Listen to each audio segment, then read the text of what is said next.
This is our $500 Civic, and we've already crammed about $45,000 worth of parts into this thing. From brakes, to suspension, to wheels, to a whole new engine, to a whole new interior. This thing's gotten a lot nicer and a lot quicker. But all that's left us with is a car that currently doesn't run, is 5 seconds slower than a Civic Type R at the track, and is super uncomfortable. Today, we're gonna be installing air conditioning, a super lightweight battery you can hold up with 2 fingers. Yeah, so today we are going to be cranking up the creature comforts, but before we get to that stuff, we got some loose ends to tie up from last time when we were installing the ITBs. The ITBs made it so that we couldn't run the power steering system that we had, so we're going electric. I've never seen one of those in my life. Now you have. All right, let's get to it. Open that hood. With the intake out of the way, now that gives us a lot more room to tackle what we need to do today. Okay, so since we're losing our power steering pump that used to go right here, we do need to replace it with an idler pulley so we can still run a serpentine belt, which is kind of important. So what we've got here is a little setup from K-Tuned. It's a really nice bit of kit. And it basically replaces the bracket that goes from the block to the engine mount and allows us to add this idler pulley that'll hang out right here, but won't interfere with the ITBs. So just gotta remove this thing, put this thing in, and the belt. Easy as that. All right, so let's talk about how an AC system actually works. Refrigerant is really interesting stuff because it can easily alternate between states of liquid and gas, which means it can be easily compressed and expanded. Whenever it expands, it actually cools down pretty significantly because its molecules are more spread out.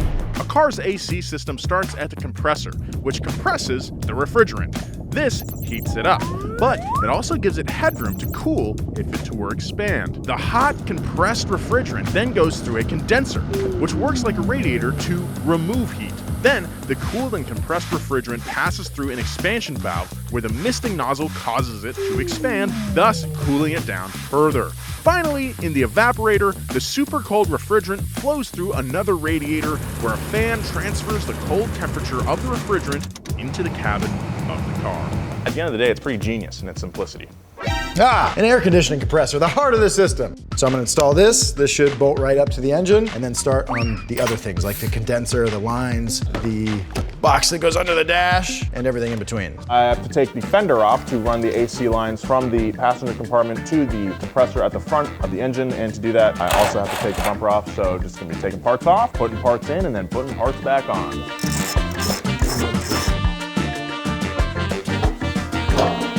Hey, look at that. All right, the fender is off, and now we can run some AC lines.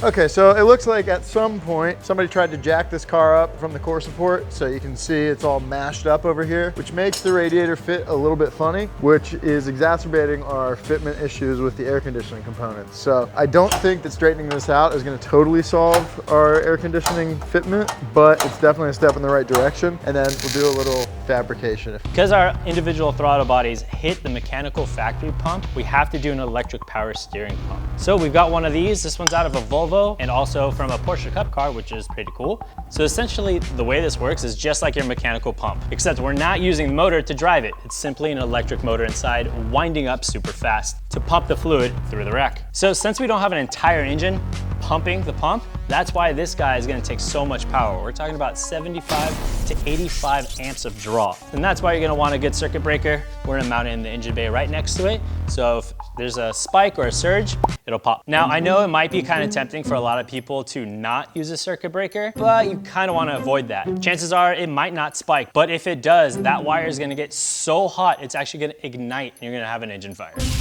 And I'm ready to put the power steering pump in.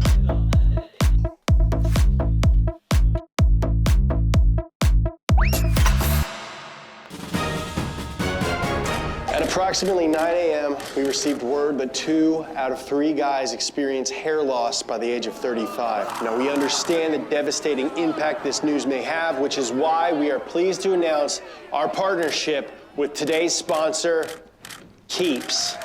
As of today, Keeps has helped nearly 1 million men keep their hair. Whether it's preventing hair loss, stimulating growth, or protecting what you already have, Keeps will match you to a custom treatment plan recommended by a licensed medical provider, and they've assured us that your clinically proven treatments will be delivered right to your front door. So please, do not let your hairline go missing. Remember, hair loss stops with Keeps. If anyone needing information or a special offer, I urge you to visit keeps.com/donutmedia or click the link below. Together, we will bring these missing follicles home. Thank you. No further questions. All right, so we are in the home stretch, I would say. We've got most of the major components installed, and we're just buttoning some stuff up. And then eventually, I think we still gotta cut the hood open. But I'm really just putting that off. Yeah. I think we have to. I still am not looking forward to it. You wanna do it? We can do it together. How about that? Okay, sure. All right, so to secure the fans that we're installing, we've got these little units right here. They're pretty simple. They're basically just zip ties, but the zip tie part of it is separate. So you've got this tail that you can see has all these little steps on it, which interacts with this guy. This just clicks through and you cinch it and basically just put it through the fins on your radiator, and you get to just stick your fans to your radiator with no shroud, which, you know, some people I think aren't a fan of, pun intended, but they work pretty well. They're very simple, and unless you for some reason need a radiator shroud, this is a really simple way to do it. All right, so we are replacing the standard old battery with this tiny little guy. This is an Optima lithium battery. It's so light and small, it's unbelievable. But it's gonna save us a little bit of weight, and these batteries are supposed to be really good. But one of the differences with this battery are the terminals. They're not your standard like cylinder posts, which you would use like one of these terminals for. So we are gonna have to change things up a little bit. We're gonna have to cut off this standard style ring post terminal and basically put one of these eyeletted ends on it, and then we'll be able to just attach to these threaded little posts here. Really not a big deal, just a little bit of a minor difference, but I think it'll be worth it to have this sweet little tiny guy in there. Years from now. I don't like that.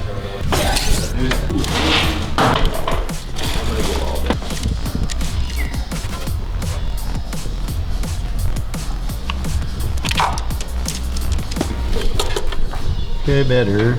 Now to connect the battery. Sounds like a great. It does work.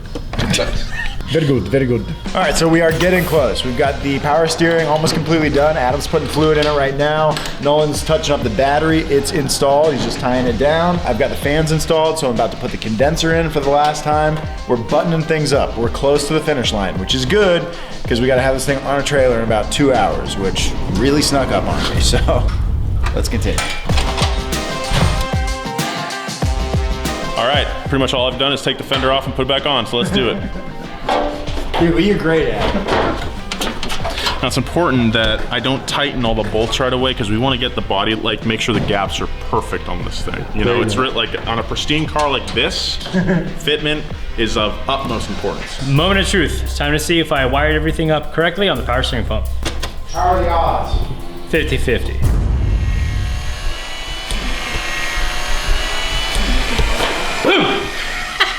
It sounds like this the whole time. This is how you know we have a real race car. It is kind of wild to have power steering with the car off. I think it's on the condenser. Yeah, you're touching the cylinder over here. Okay.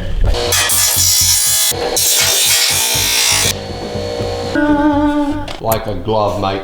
Yeah, pretty good. Wow, dude. This is like factory fresh. Look at this fitment. Okay, power steering cooler. Just, you know, half an inch under the crash bar. And then the condenser is like, you know, 1/4 inch off of it.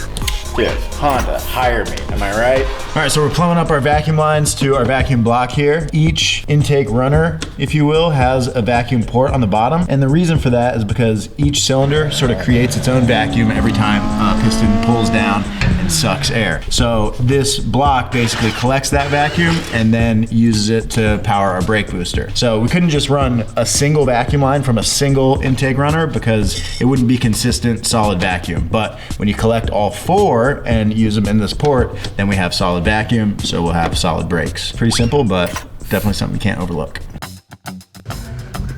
There's no way that it's gonna close with that on there. If it was squishy, maybe, but I thought it was like rubber, but yeah, it's hard plastic. extremely hard. I mean, worth a shot. My guess is that it's still not gonna close with the filter on, but I would love to be wrong. Oh, it's so close. You're on that, dude. I know. Yeah. All right. It's hitting. I mean, we get to the first latch. Yeah. Good enough, right? Joe, why do we want to keep this thing on? Well, we want this thing to run for a long time, and you know, I think that in some parts of the country, especially with a car that you don't drive very often, you can get away with it, but we live really close to the beach, and a lot of the places that this thing goes has a lot of sand. So the desert, the beach, the canyons. So we're gonna run a filter, whether we like it or not.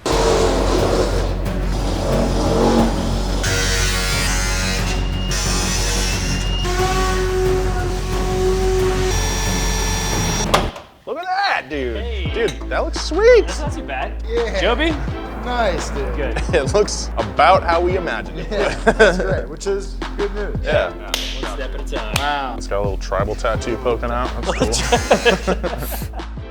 Okay, well, it's time to fire this thing up and make sure that it, you know, doesn't just explode and that it's ready for the dyno. And we have done a lot of things since this last ran good. It's not gonna run good because it's still not tuned, but it did kind of run, if we recall. So as long as it does that again, then we'll feel pretty good about loading it up on the trailer and sending it off to the dyno. I hope we plugged everything in. Oh. Sounds. What are you trying to do? Just manually turn the motor over. Yeah, it's not working very good. My guess is something to do with the battery. It's a pretty slow crank. Give it a little liquid courage, you know? Yeah, we could do that. Spray in real quick. Open. All right, go ahead.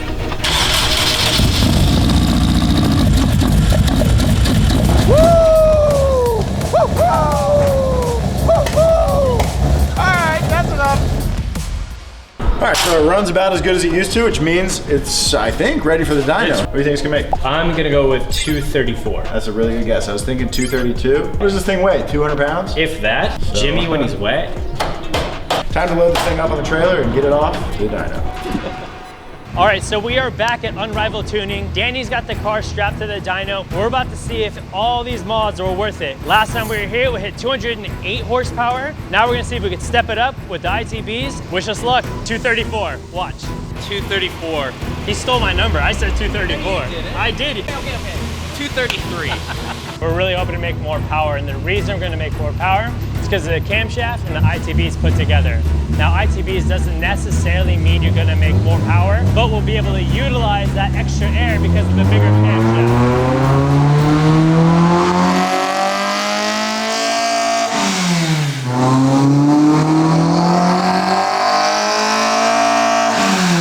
We've hit several passes now at 9,000 RPM, which sounds amazing, but clearly it's rattling itself loose, so we'll have to figure something out with that. But we're sitting at right about 220 horsepower, not too bad. We're gonna give it a couple more passes, see if we can eke out a little bit more power, and then after that, let's see if we can take it to the CTR.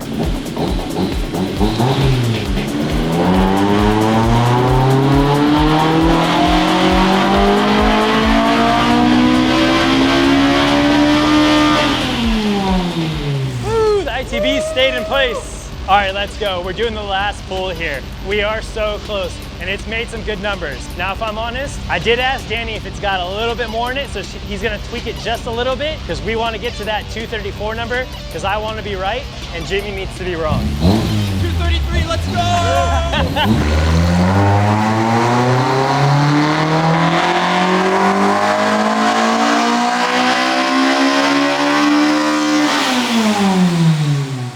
I've got the final horsepower numbers here, and it's time for me and Zach to take this thing out for a ride, and then I'm gonna tell him how much it made.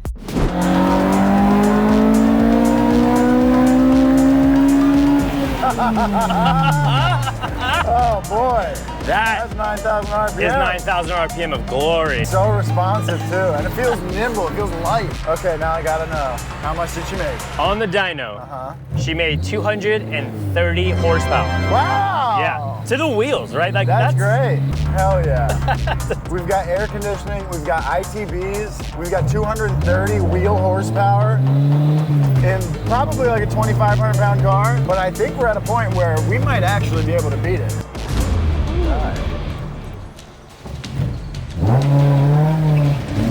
Oh, big die. Oh, big die. Really? Yeah.